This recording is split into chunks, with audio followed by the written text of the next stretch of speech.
हाँ, सो जैसे हमने साइनोहाइड्रिन बनाया सेम वे में सिंपली वही करेंगे।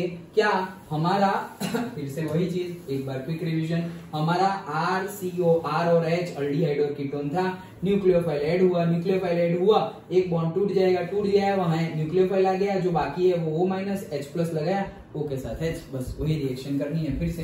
तो वो रिएक्शन फिर से करते हैं, लेकिन अब हम हमारा न्यूक्लियोफाइल चेंज कर देते हैं। तो देखो, addition of sodium hydrogen sulphide, sulphate नहीं है, सल्फाइट है। Okay, so addition of sodium hydrogen sulphide, sodium hydrogen sulphide adds to aldehyde and ketone to form addition products। देखो तो क्या हो रहा है, the position of equilibrium lies largely to the right hand side for the most aldehyde and to the left hand side for the most ketone।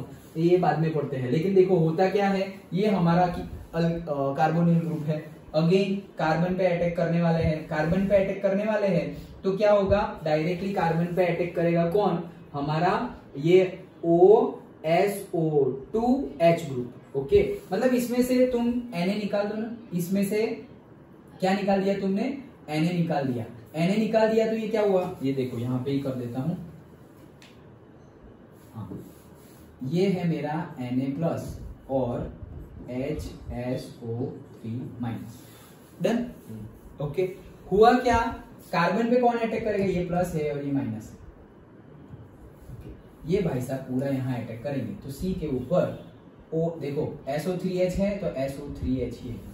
Done, वो यहाँ आ गया, और ये Na कहाँ जाएगा, वो O के साथ जाएगा, तो O Na, और कोई प्रोटॉन ट्रांसफर होगा, प्रोटॉन ट्रांसफर होगा, ये Na हट गया और वहां H आ गया, जो चीज पहले की थी वही चीज थी। ओके, तो डायरेक्टली हमें क्या मिला, ये नाम याद रखना, इंटरमीडिएट का नाम ना याद रखो तो चलेगा, बाईसल्फाइड एडिशन कंपाउंड। तो बाईसल्फाइड मतलब दो है इसीलिए। ओके, सो बाईसल्फाइड एडिशन कंपाउंड, जिसको बोला जाता है crystalline also. Okay, crystalline. Done, क्या किया, न्यूक्लियोफिलिक एडिशन ही किया है, कार्बन के साथ हमारे नेगेटिव चार्ज को जोड़ दो, तो हमने क्या लिया है, सोडियम हाइड्रोजन सल्फाइड लिया है। पहले तो वही याद रखो कि सोडियम हाइड्रोजन सल्फाइड मतलब SO3 और सल्फेट मतलब SO4। हाइड्रोजन सल्फेट होता तो SO4 ले लेते हम। ओके, तो सोडियम हाइड्रोजन सल्फाइड, उसमें Na+ और जो बाकी का है वो माइनस है, वो कार्बन प्लस के पास चला जाएगा, वो लगा दिया हमने, और Na है वो ऑक्सीजन के पास चला जाएगा, प्रोटॉन ट्रांसफर कर दिया, तो डायरेक्टली Na हटके वहां पे क्या आ जाएगा, H आ जाएगा। देखो Na हटके H आ रहा है, वहां पे ऑक्सीजन के साथ डायरेक्टली H लग रहा था, इसीलिए बोला था, वो दो वर्ड यूज किए थे ना, nucleophilic addition and nucleophilic addition elimination. तो ये एडिशन इलिमिनेशन है, क्योंकि ये एलिमिनेशन भी कर रहे हो ना इसका। ओके, इसलिए दो वर्ड यूज किए थे।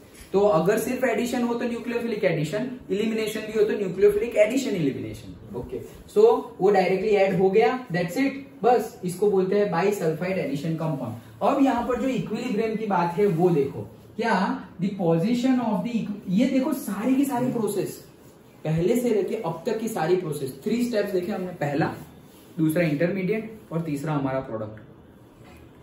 ये जो प्रोसेस थी वो और ये जो प्रोसेस है वो, दोनों की दोनों प्रोसेस रिवर्सिबल प्रोसेस है, मतलब फॉरवर्ड भी होगा, बैकवर्ड भी बन जाएगा, यहां पर भी फॉरवर्ड भी होगा और बैकवर्ड भी बन जाएगा। तुम्हारा वापस, तुम एक अल्डिहाइड कीटोन की रिएक्शन कर रहे हो, वापस तुम देखोगे अरे ये तो फिर से अल्डिहाइड ही बन गया, वैसा हो सकता है और होगा भी, हम देखेंगे। ओके, तो equilibrium, the position of the equilibrium lies largely to the right hand side for most of the aldehydes and to the left for most of the ketones due to steric reason। तो aldehyde, अगर हमने यहाँ पर aldehyde लिया हुआ है, तो क्या होगा, equilibrium is towards the right hand side, मतलब ये प्रोडक्ट तुम्हें ज्यादा मिलेगा। कहने का मीनिंग समझ रहे हो? यहां पर हमने क्या लिया, अल्डिहाइड, तो इक्विलिब्रियम शिफ्टेड टुवर्ड्स राइट, मतलब ये प्रोडक्ट तुम्हें फॉरवर्ड प्रोसेस ज्यादा हो रही है, बैकवर्ड प्रोसेस कम हो रही है।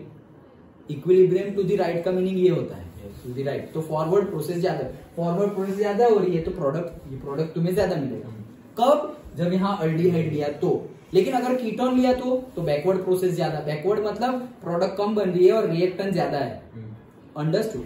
वैसा कब होगा, कीटोन होगा तब। ऐसा क्यों हुआ सर? वापस वही रीजन, स्टेरिक हिंड्रेंस। न्यूक्लियोफाइल को अटैक करने के लिए सबसे इजीएस्ट कार्बोनिल का कार्बन कौन सा है? अल्डिहाइड का, ना कि कीटोन का, क्योंकि स्पेशल रेजिस्टेंस ऑफर करते हैं कीटोन, मतलब कीटोन के अल्काइल ग्रुप्स। तो वही चीज है। और लेफ्ट में होंगे कौन? कीटोन के। The hydrogen sulfide addition compounds is water soluble and can be converted back to the original carbonyl compound by treating it with dilute mineral acid और alkali। वही चीज बोल रहे हैं कि ये जो हमारा कंपाउंड बना हुआ है और ये जो इंटरमीडिएट बना हुआ है वो भी उसकी एसिड और अल्कली के साथ रिएक्शन करेंगे, वापस तुम्हारा अल्डिहाइड और कीटोन जो भी लिया हो वो बन सकता है। ओके, तो वही चीज बोल रहे हैं कि जो हाइड्रोजन सल्फाइड का एडिशन हमने किया वो वाटर सॉल्युबल होता है, मतलब पानी में इजीली सॉल्युबल है, and can be converted back, वो फिर से ले आ सकते हैं हमारे ओरिजिनल कार्बोनिल कंपाउंड, जो भी लिया होगा वो फिर से बन सकता है, वो बोल रहे हैं। Okay, Therefore, these are useful separation and purification of aldehyde। मतलब क्या? ये बहुत ज्यादा यूजफुल है प्योरिफिकेशन ऑफ अल्डिहाइड में। मतलब ऐसा मान लो यहाँ मैंने क्या लिया है? अल्डिहाइड लिया हुआ है, ये अल्डिहाइड लिया हुआ है, ये अल्डिहाइड में थोड़ा सा पेट्रोल चला गया, ये अल्डिहाइड में धूल मिट्टी चली गई, कुछ भी चला गया। ओके, अब ये चला गया तो होगा क्या? ये पूरी प्रोसेस होगी। अब ये जो हाइड्रोजन सल्फाइड वाला है उससे तो वापस अल्डिहाइड मिल जाएगा, और वो धूल मिट्टी है वो थोड़ी वापस आएगी। रिवर्सिबल कौन है? जो हाइड्रोजन सल्फाइड वाला जो हमारा कंपाउंड है वही रिवर्सिबल है। तो अगर मेरे पास इम्प्योर अल्डिहाइड है, मतलब से मिथेनॉल है, उसमें थोड़ा पेट्रोल गिर गया, धूल मिट्टी गिर गई, कुछ भी गिर गया, उसकी हम ये रिएक्शन करवाए तो बैक रिएक्शन जो आएगी वो ओरिजिनल कंपाउंड की ही आएगी। तो हाइड्रोजन सल्फाइड में से वापस तुम्हारा बन जाएगा जो भी तुमने कंपाउंड लिया होगा, से अल्डिहाइड लिया तो वापस तुम्हारा अल्डिहाइड मिल गया, वो धूल मिट्टी साइड पे ही रह गई। तो तुमने क्या किया? इम्प्योर अल्डिहाइड से प्योर अल्डिहाइड बनाया। अंडरस्टूड? ओके, सो वो चीज है, इसीलिए लिखा हुआ है कि ये बहुत ज्यादा यूजफुल सेपरेशन है प्योरिफिकेशन ऑफ अल्डिहाइड के केस में। अंडरस्टूड? ओके, एंड जो नेक्स्ट है वो तो रेफर करना है, उसमें कुछ है ही नहीं। नेक्स्ट प्रोसेस क्या है? Addition of Grignard reagent. कल ही हमने देखा था ग्रिग्नार्ड रिएजेंट में क्या होता है? RMgX। डन? ओके, तो RMgX है, उसमें ये जो R होता है ना, अब तुम सोचो R मोर इलेक्ट्रोनेगेटिव होता है, R मोर इलेक्ट्रोनेगेटिव होता है, पता है? ओके, ये माइनस और ये भाई साहब प्लस, तो ये भाई साहब ऐड हो जाएंगे कहां पर? कार्बन में। वैसे भी गिनो ना, Mg+2 Cl-1, तो +1 आ गया। ओके, वो +1 हो, ये -1, तो R ऐड हो जाएगा यहाँ पर, और MgX चला जाएगा किसके साथ? O के साथ, वो तुम्हारा इंटरमीडिएट बन गया। और फिर H+ ऐड करोगे तो क्या होगा? ये पूरा MgX निकल जाएगा और H वहां चला जाएगा O पर। That's it. इसीलिए उन्होंने एक्सप्लेन नहीं किया है, डायरेक्टली बोला है यूनिट 7 क्लास 12।